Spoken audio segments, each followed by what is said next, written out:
Hello दोस्तों, आइए जानते हैं देश और दुनिया की 10 महत्वपूर्ण बड़ी खबरों को सिर्फ 5 मिनट में। तो फटाफट वीडियो को लाइक एंड चैनल को सब्सक्राइब कर लीजिए। प्रधानमंत्री नरेंद्र मोदी आंध्र प्रदेश के विशाखापट्टनम जाएंगे। 2 लाख करोड़ के डेवलपमेंट प्रोजेक्ट्स लॉन्च करेंगे। अनकापल्ली जिले के उदीमदक्का में ग्रीन हाइड्रोजन हब की आधारशिला रखेंगे। यहाँ ग्रीन मेथनॉल, ग्रीन यूरिया और एविएशन फ्यूल का प्रोडक्शन किया जाएगा। ओडिशा की राजधानी भुवनेश्वर में 18वें प्रवासी भारतीय दिवस की शुरुआत होगी आज। इससे 9 जनवरी 1915 में महात्मा गांधी के दक्षिण अफ्रीका से भारत लौटने की याद में मनाया जाता है। 2003 में पहला प्रवासी भारतीय दिवस सम्मेलन हुआ था। 2015 में इसका आयोजन हर 2 साल में होता है। चीन के तिब्बत प्रांत में 7.1 तीव्रता का भूकंप आया है। 126 लोगों की मौत हो गई है, जबकि 188 लोग घायल हैं।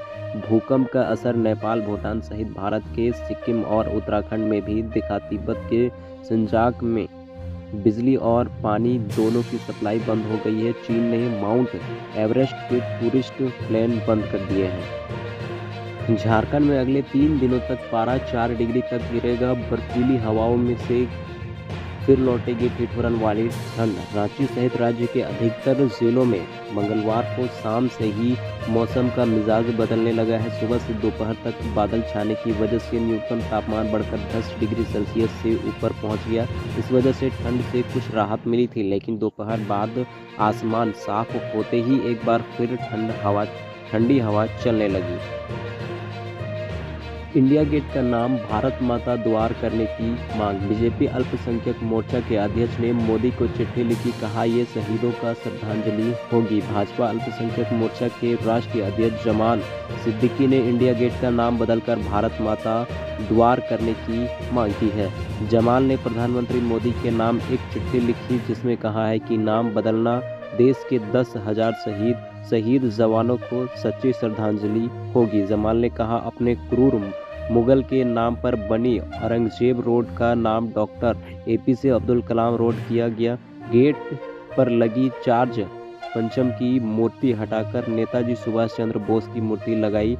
राजपथ का नाम कर्तव्य पथ करवाया। उसी तरह इंडिया गेट का नाम बदलकर भारत माता द्वार कराए। बिहार में कड़ाके की ठंड से फिलहाल राहत मिलने की संभावना नहीं है।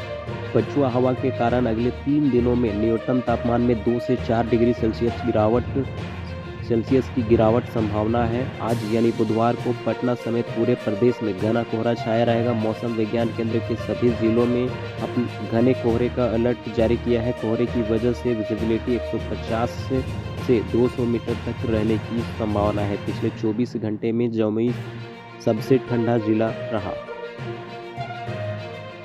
राजस्थान में भजनलाल सरकार ने 190 स्कूलों को बंद कर दिया। इनमें 169 स्कूल ऐसे थे जिनमें स्टूडेंट ही नहीं थे। इन स्कूलों में स्टूडेंट की संख्या 0 थी। कुछ स्कूल सुबह शाम की पारी में चल रहे थे, लेकिन स्टूडेंट की संख्या बहुत कम थी। ऐसे 21 स्कूलों को मर्ज किया गया है। पूर्व CM अशोक गहलोत के गृह जिले जोधपुर में 17 स्कूल को बंद किया गया है। प्रारंभिक शिक्षा निदेशक सीताराम जाट ने इन स्कूलों को बंद करने का आदेश जारी किया है। निदेशालय से जारी आदेश के अनुसार जिन स्कूलों को बंद किया गया है उनमें कार्यरत टीचर्स को अब अन्य स्कूलों में नियुक्त किया जाएगा। वहीं जिन स्कूलों को मर्ज किया गया है वहां पढ़ने वाले स्टूडेंट को उन स्कूलों में एडमिशन दिया जाएगा जिसमें वो मर्ज हुए हैं।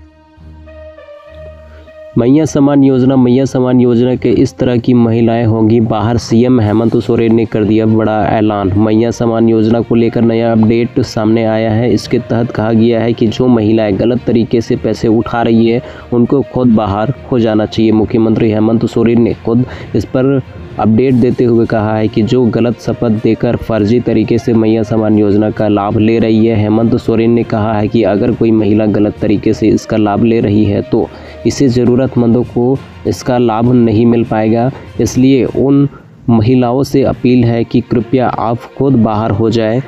कार्यक्रम के बाद मीडिया से बात करते हुए उन्होंने कहा है कि जो महिलाएं इस योजना से जोड़ने से वंचित रह गई है उन्हें भी शीघ्र ही जोड़ा जाएगा। उन्होंने कहा है कि उनकी सरकार ने जो लकीर खींच दी है उससे कोई मिटा नहीं सकेगा। 450 रुपये में गैस सिलेंडर देने के सवाल पर उन्होंने कहा कि महिलाएं मैया समान योजना से इतनी सशक्त हो जाएगी कि ऐसे कई सिलेंडर स्वयं खरीद लेगी। वीडियो अच्छा लगा हो तो वीडियो को लाइक एंड चैनल को सब्सक्राइब